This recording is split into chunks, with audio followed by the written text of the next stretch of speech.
We're the Plotaholics,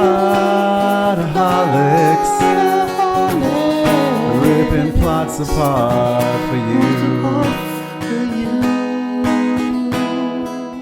Hey there, Plotaholics. What's going on? Shane Wilson here for a really quick Plotaholics mini review. This week we're talking about Scary Stories to Tell in the Dark. That is, of course, directed by Guillermo del Toro of Pan's Labyrinth fame.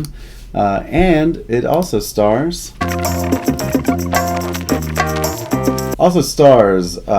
Colletti, Michael Garza, Gabriel Rush, Dean Norris, etc., etc., a ton of other people. The cast of this thing is really not the story. They're all mostly your typical kind of, kids movie fare. So not a real notable person there, though eventually maybe, right? Scary Stories to Tell in the Dark is based on the old book by the same name, and Scary Stories to Tell in the Dark is a movie based on the collection of short stories of the same name, which was published in 1981 originally, followed up by a handful of sequels. Scary Stories to Tell in the Dark tells the story of this group of kids that stumble into a old haunted house and find a book. What's that? It's your book of scary stories. This book is full of, what's the word for it? Scary stories. Scary stories. Those scary stories tell the stories of real life people. These kids don't know that quite yet, but soon they realize that the book seems to be writing itself.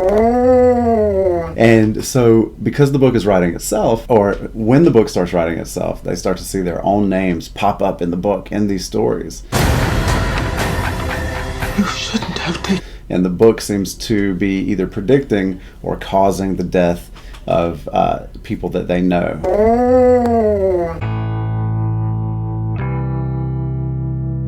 Is Scary Stories to Tell in the Dark worth your time and your money? Scary Stories to Tell in the Dark is rated PG-13, which means that it is absolutely a horror film for children, which is a tricky business, right?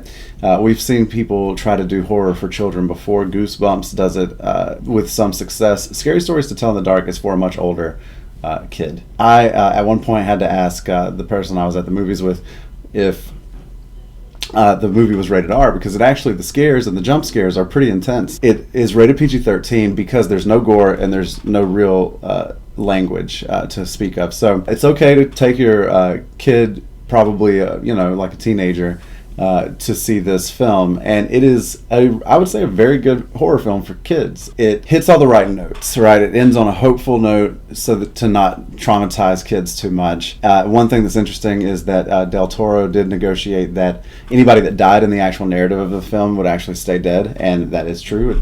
And also leaves open a really nice doorway into a sequel. Finally, I think if you're going to see a scary movie, you have to know whether or not the scares are good, right? And I would say that the scares are scary.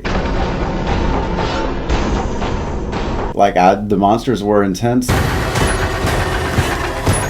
We've got to... And the thing that I think impressed me the most is that the monsters in this movie were all practical effects.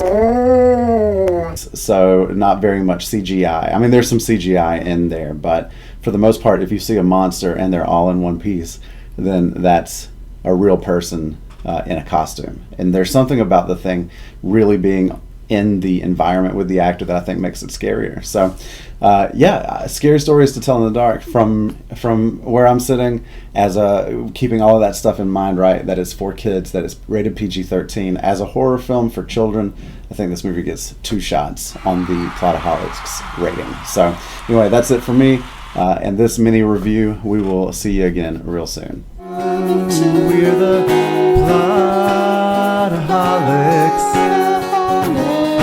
ripping plots apart for you. Yeah, well, that's just like your opinion, man.